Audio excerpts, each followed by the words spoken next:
don't know about you guys, but payday is one of my favourite days in the month. But how can we actually make sure we're making the most of our paycheck? Well, join with me to discuss how you guys can actually make the most of your paycheck and get your finances under control. I'm joined with Amy Knight from Nerdwallet. Hello, Amy. How are you? Hello. Thanks so much for having me. Very excited to have you on the podcast today. I feel like you are probably the best person to speak to because you do a lot of PR around consumer finance, and obviously you're from Nerdwallet as well. So please introduce yourself to everyone listening. Sure. Hello, all things money fans. Very nice to be here. I'm Amy Knight. I am a personal finance expert from Nerdwallet UK, and you may have seen me pop up on the TV. I do quite a bit on local and national radio. Yes. Often it's around what's in the headlines to do with money, if something's happened in the economy that's going to affect your finances, anything like the base rates going up or down or inflation.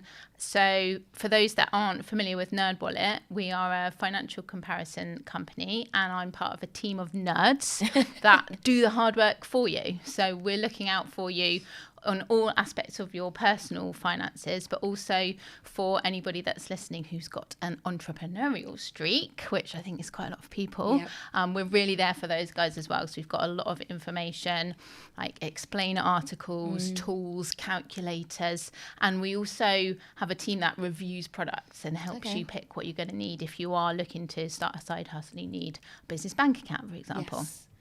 And then just outside of work, I'm a mum of 2 little boys in primary school, and then I've also got a teenage stepson. So one of the things that I'm really passionate about with finances is how do families make the most of their money, and how do women particularly juggle working, earning with your caring responsibilities. And if you're a younger person that's not at the stage of having kids yet, you still might have questions about how that's going to impact your finances in the future. So there's a lot that's going on, to be fair, in the life of Amy, and you've travelled down all the way from Milton Keynes. So really appreciate to have you in the studio with me today. I guess I'm really keen to know, how did you get to where you're at today? Okay, so I guess my career's been in 2 halves, but the second half, after having my kids, I'll start there. I worked in one of the top UK business schools, and then I got into enterprise support. So that's supporting people that want to start and run their own businesses. And one of the jobs that I had in that sector was working with a delivery partner of the government's startup loan scheme. So we were dishing out finance to people that maybe had come across some barriers to getting funding for their business idea. And in that role, I got to interview lots of people about the challenges that they'd overcome in becoming a small business owner. And I love doing that, and I get to do that in my job at Nerdwallet as well. Yes. We've got this series called Entrepreneur Spotlight, where I'll talk to people about their journey as a business owner, and there's so much diversity. So yeah, for anybody that is interested in potentially monetizing a skill or a hobby, or they're stuck in a 9-to-5 that is just not doing it for them and they want to be their own boss, then going and reading some of those stories could be quite inspirational. And also it lets you know that what an entrepreneur looks like. There's not one thing. Yeah. So you can, see diversity. Yeah, I love that. And I asked that question because I'm always nosy about how people get into PR and how people become consumer finance experts. But I guess to warm you in the hot seat today, Amy, I've got 2 quick fire questions for you. So the first one is, what's been your greatest financial achievement?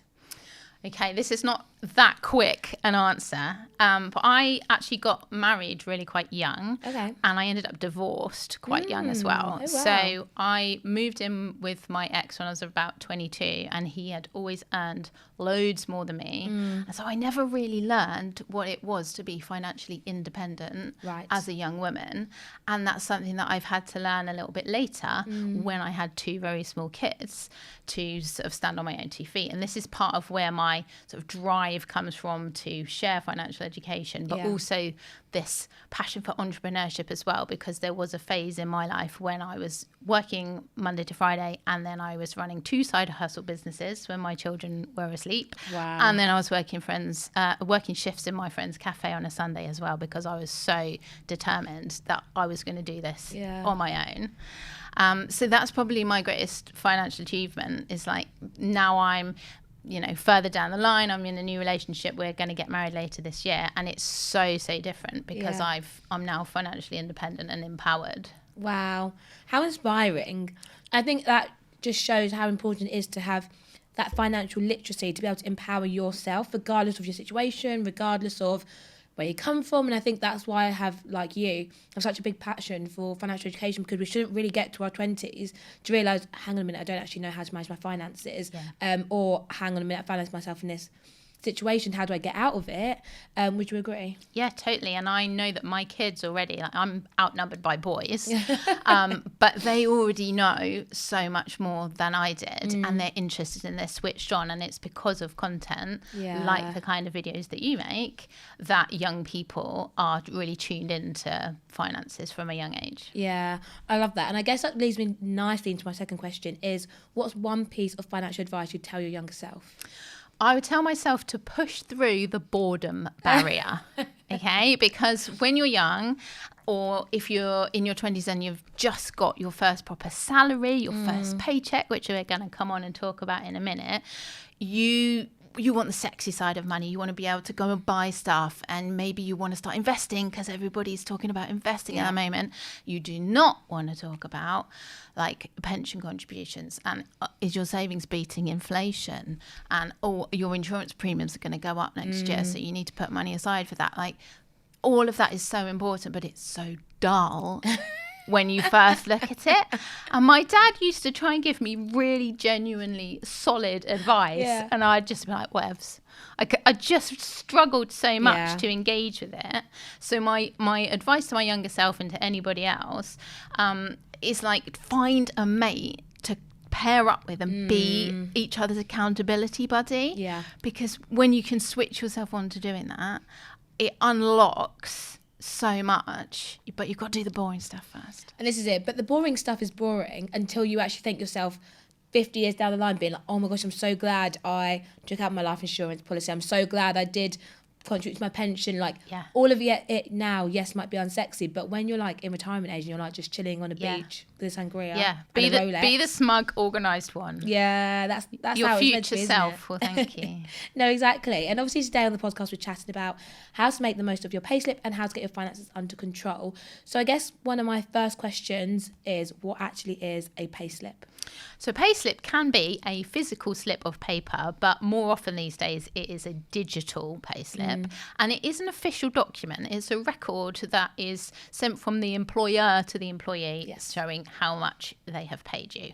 And it's also got some deductions on it. So it's what you earn, and that's your basic wages, any overtime that you might have worked, any bonuses that they've paid you.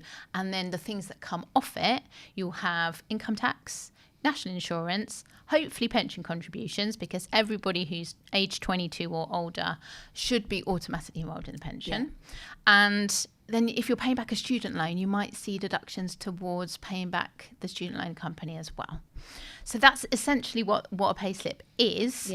And then it's something you can get monthly if you're paid monthly, or if you're paid weekly or fortnightly. It usually comes to you at the end of your pay period, whatever that is. Yes, amazing. And I'm glad we talk about pay slips again today, because I feel like people go in the motions of getting to payday, like, yes, I'm paid, but don't check their pay slips. So they don't actually realise whether they're actually being paid the right amount, whether they're paid the right amount of tax, or if they've been charged too little tax or too much.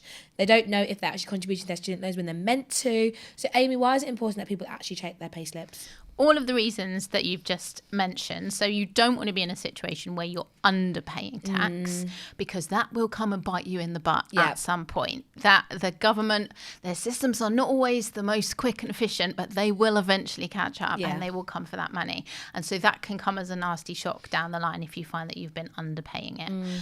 Equally with national insurance, I had a friend recently who was employed with a company for 4 years, and they'd had her on the wrong NI code that whole time. Oh my gosh. And suddenly she's moving on from that company and she owes £4,000 in national insurance.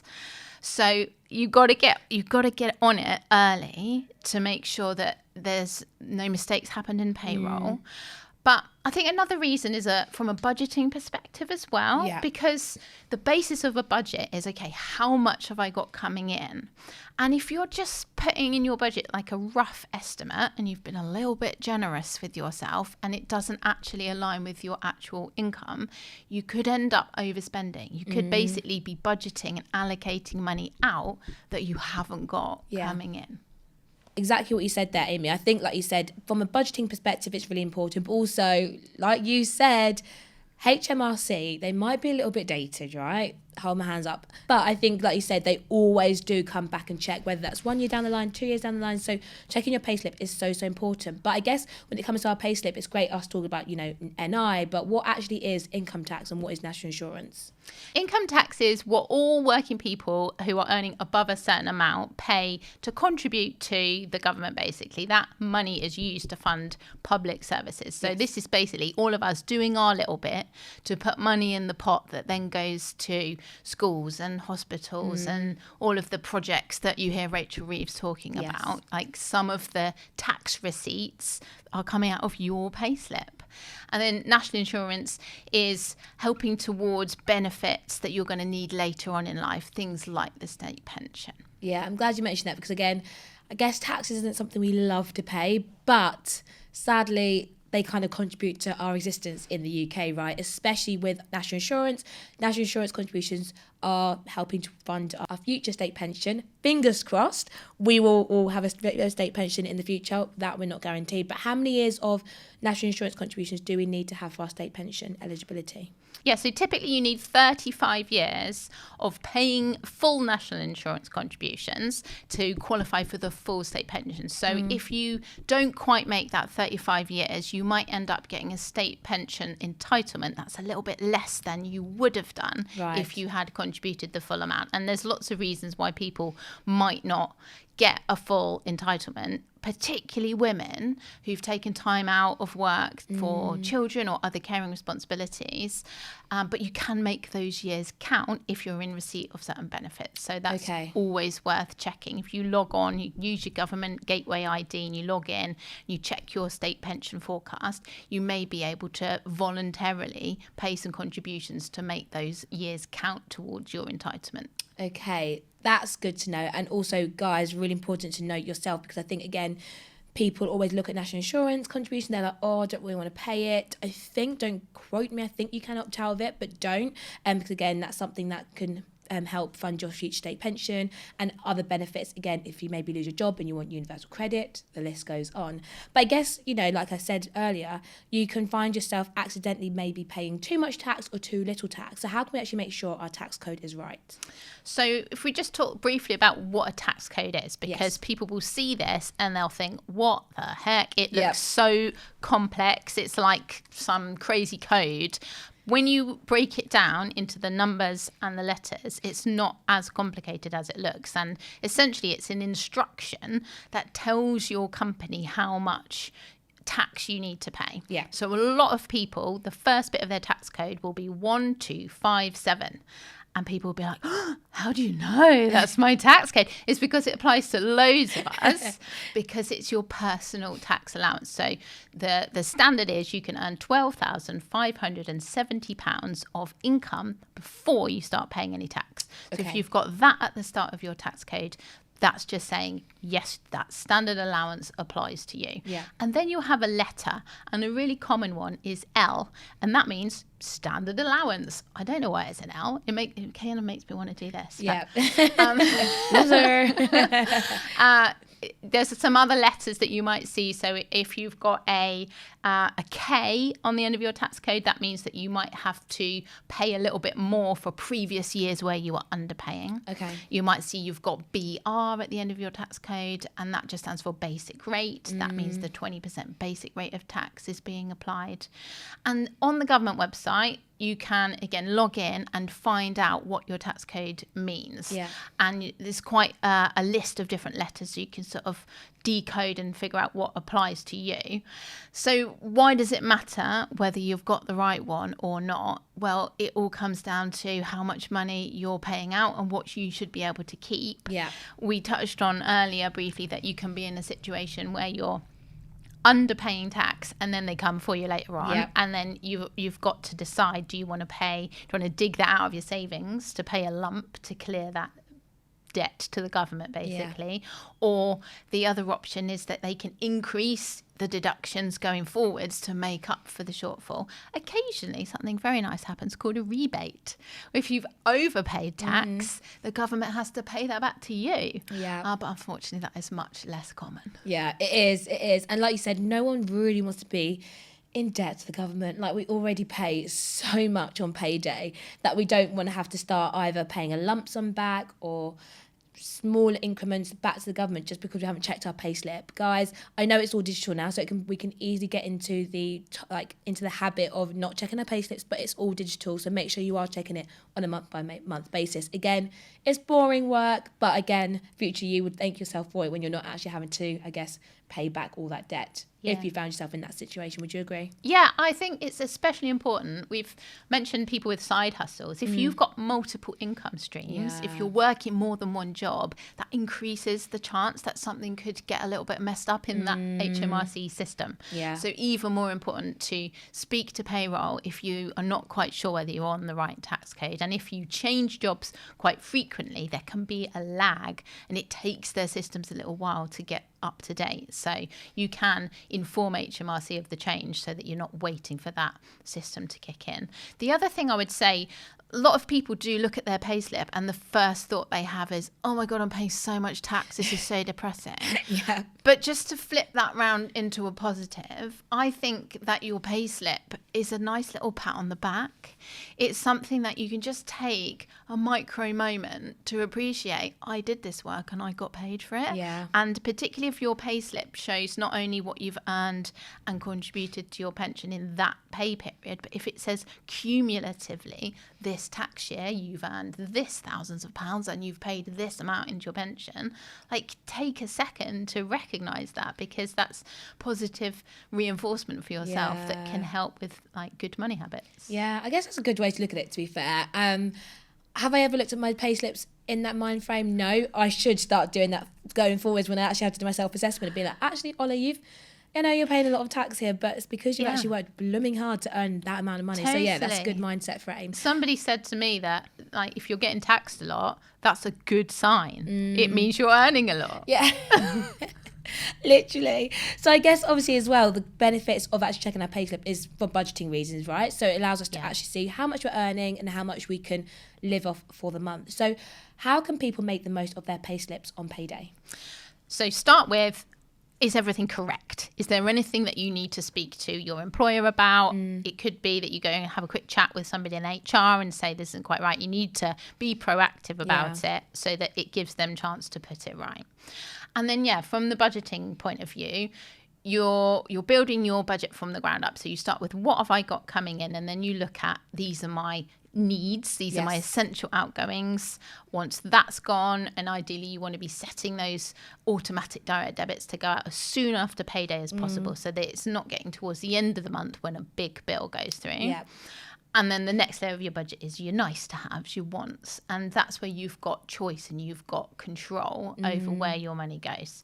So I love pots or spaces depending who you bank with. Some of the digital banks, challenger banks as they might be called, they've got fantastic mobile banking apps, and that allows you to divide up your money as soon as it comes in. You can even schedule that income to automatically go ding ding ding ding ding into all these little pots. So you can say, right, I'm going to make a pot for eating out, and if you choose to, you can blow that on payday. You can go to a really expensive restaurant with your friends. The bit where it takes a bit of willpower is, okay, once it's gone, it's gone. Am I going to keep spending out of another of my pots where I've allocated that money to something else? Or am I going to say, no, I had an amazing night. I had 3-course dinner, a bottle of wine, and I loved it. And I'm not going to have any more meals out until next payday. That's up to you. But being mindful and intentional about it, and getting technology to help you by using these apps. That's something that I think is so beneficial. Yeah, I agree. I'm going to talk you guys through my paydays routine. So I am self-employed. So I transfer myself a monthly salary into my main account, which is Royal Bank of Scotland. And then from the Royal Bank of Scotland, I pay out my pension. I then after that, pay myself a weekly budget. So then I'm working out how much can I live off every single week. So my weekly budget then gets transferred over to Monzo on a Sunday evening or Monday morning.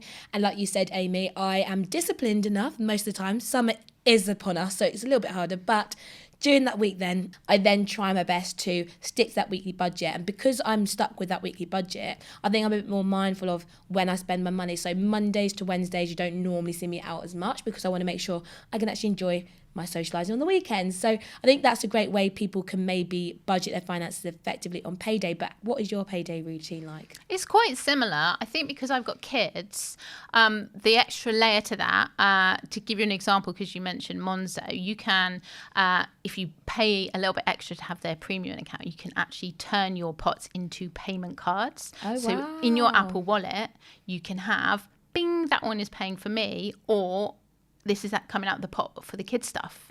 Okay. So I can allocate money that's for myself. Yes. Money that's me and my partner have got some savings goals, so I want to be putting money into those pots as well. And then I've got money for the kids, so that I know I can take them to Costa and get a gingerbread on the weekend, and that money's there, and it's not going to be deducted from something else that's going to leave me short for one of those really important payments. Okay, I didn't know you could do that with Monzo, and I've been using Monzo for like 6-7 years now, which is crazy. You do have to upgrade and pay that monthly amount, and other banks and similar service providers are available. But yeah, it might be worth it for you if you find that you are wanting to separate your money into lots of different pots or spaces, and then for the convenience of using contactless, it makes it a bit easier. Wow, well, that's a handy tip, guys, because I didn't actually know that myself. And I guess another thing that people should also add to their payday routine is saving/investing, if you feel comfortable to do so. Is that something you do as well, Amy, alongside obviously your budgeting? Do you add that into account as well? Yeah, definitely. I've got automatic payments set up to take money from my personal account, and also I have a joint account with my other half, and both of those have got automatic savings payments going out. And again, if you do that as soon after payday as possible, then you know, like you've ticked that box, you've put money in your savings, and what's left for you to spend you can enjoy guilt-free, basically, because you've done your saving already.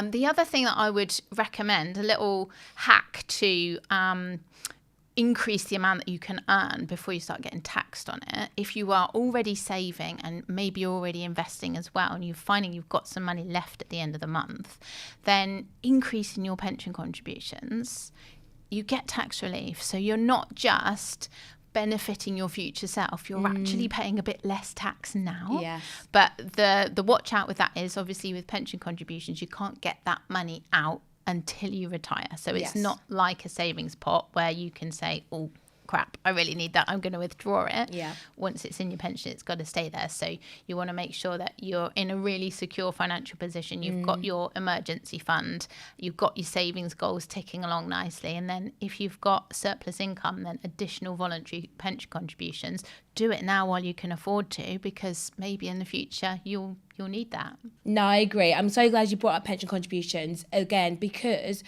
one, you can pay less tax on it, and again, secondly, your future self will love you for it. So being self-employed, I sadly don't get the benefit of an employer contribution. So guys, if you're employed, please make the most of that. And especially now, more and more companies are matching those employee contributions. So I delivered a workshop for a company the other day, and they were matching up to 12%. Wow. Which is crazy. That is super generous. That is like so much free money. So much free money. So guys, please, if you're going to do one thing after this podcast episode, is to one, check your payslip, and two, speak to HR to see what your employer matching contributions is, because again, that's something that's often overlooked, and it's something that I miss out on. So if I can't enjoy it, please enjoy it on my behalf instead.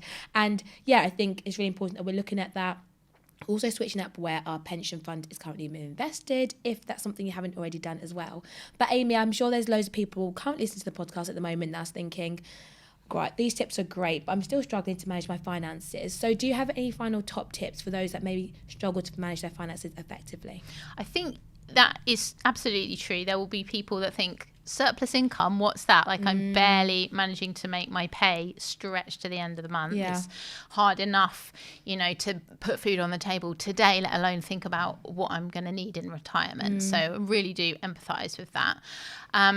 I think what we've talked about in terms of dividing up your income, that's a really good strategy when money is a bit tighter. Yeah.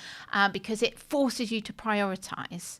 And if you look back at the spending that you've been doing, a lot of these mobile banking apps, they've got this amazing feature where they give an average of what you've spent in each category. Yes. So as you go through the month, buying things, paying for things, you can ask it to automatically categorize, or you can manually categorize what that payment was for. So you might have your bills, your groceries, you might have a beauty product category or whatever you want to label it as. And then you look at the end of the month and see how much you've spent on average in each of those categories. And you might realize that that doesn't actually match up with what feels important to you. Yeah. So you kind of need to get clear on your priorities. And if you think, well, I'm somebody that's very determined to own my own house, so my savings towards that deposit is my number one priority, and that's more important to me than my streaming subscriptions and my 10 Cafe Neros or whatever your spending is. Coffee gets used a lot as a cliche, but it's one of those things that if you really think about it, that money added up over a month, over a year, could go to something really significant. So I think it's about prioritizing. But I mentioned earlier about having like an accountability buddy if you're finding finances just super, super boring. Yeah. And I love the idea of going on a money date. Yes. So you can do it with your romantic partner, but you can also just do it with a friend. So let's say I had to renew my car insurance and I was just like, I cannot be bothered. It's so boring. I can't motivate myself. I'm putting it off. Yeah. Even though we know that shopping around can save you lots of money and stuff. So I'll be like, Ola, can you help me, please? Can we go to the pub or can we go to a cafe? And I'm going to sit here and I'm going to do this car insurance and you're going to cheer me on. And at the same time, I could be like, so Ola, what's going on in your financial life? What bit of financial admin do you need to work on and how can I support you in that? And you basically, you're there for each other, and that accountability can help you get some of that boring financial admin done. Yeah. That you'll honestly, when you've done it, you'll feel so much better, and you'll know what outgoings you've got coming up, and you'll feel a lot more confident when that pay hits your account. When you get your wages, you'll know, right, that's going there, Yeah. I've got this amount budgeted for that, and this is my spendos. Yeah, I agree. And I think holding yourself accountable with someone else is so important. And I think creating a space to do that with your friends. And it's funny because, like we mentioned, money can be so boring. Money isn't something that we often talk about with friends. And it's funny, it's when I host my live events for my community, people don't want to leave the room. After the event's done, people don't want to leave, right? And it just shows how important it is that once you create that safe space where everyone feels comfortable about talking about their finances, no one wants to stop talking about it. So I think, like you mentioned, creating that safe space with your friends, whether that's on like a weekly, bi-weekly or monthly basis, I think can actually do wonders. And again, just touching base and being like, what are your goals? What are my goals? What have I done well this month? What haven't I done? And I think that's actually a really good point. So I'm glad you mentioned that, Amy. I also think separating your finances accordingly is also really important. So for me, this year I've had 2 weddings. Next year I have 3 abroad weddings. So again, every single month now I'm putting away £50 to go towards each of these weddings. So again, money, I think it's really important that people remember that any money that you put towards your future self is amazing. Because again, sometimes I'm thinking, £50 isn't a lot. But I know over the course of the year, that will add up very quickly and will cover the cost of all the weddings I have next year. So if you're maybe struggling to manage your finances or struggling to save or invest, then I think, again, remembering to start small can also go a long way as well, can't it? Yeah, absolutely. And one other tip is just to be aware of lifestyle creep. Because if your salary goes up, if you get a pay rise, if you get a promotion, or if you are looking for extra income streams and you're starting a side hustle, then your income on a monthly basis might go up, but if your spending goes up in line with it, you're not really making yourself any better off. Yeah. So just be really conscious about that. If you can maintain your lifestyle and then you've got extra income coming in, if you can use that strategically for those bigger, longer term goals, then that's going to put you in a really strong position. That's a good one. And I'm not going to lie, I'm going to hold my hands up. The last couple of months, I feel like, I've slipped into the lifestyle creep a little bit, and I'm being honest. So again, next month now, I'm going to have a rejig of my finances, see what I can change, what can I cut out. Because again, money is very much flexible. We can find ourselves in great financial situations. Sometimes they change quite quickly as well, especially with summer right now too. So yeah, I agree with that so much. Is there any final things you'd like to add, Amy? One final thing, just because we were talking about tax codes and personal allowances earlier, a lot of people, another bit of money admin that they don't bother with is gift aid. Okay. So this is when you make donations to charity. So let's say you've got a mate that's doing a marathon and they ask you to sponsor them. You go on their fundraising page and then you've got the option to add gift aid. And it's like a little bit of extra form filling and you've got to tick a box and you've got to make a declaration that it's your money and all of that. If you don't bother doing that, not only are you depriving the charity of a little bit of money, but you're missing out on an addition to your tax-free allowance. Okay. Because when you log into your personal tax account on the government website, you'll see your standard personal allowance, and then any gift aid payments that you've made in that tax year boost up your tax-free allowance a little bit. Okay. So it's just like an extra 30 seconds each time. But if you are donating, it's worth gift aiding for your own benefit as well as for whoever it is that you're supporting. See, it's little hacks like that really actually go a long way. So thank you so much, Amy. And this is why I had you on the podcast today. But yeah, thank you so much for joining me today. I think it's been a great chat and hopefully you guys listening have also found it really, really useful. But Amy, before I let you go, if anyone would like to see what you get up to or check out Nerdwallet, where can they go to do so? You can find the Nerdwallet website. It's nerdwallet.com/UK. And Nerdwallet has a Facebook page. Okay. And then you can find me on LinkedIn and also on Instagram. It's just Amy_Knight. Oh, well, Amy, it's been a pleasure. Thank you so much. It's been lovely.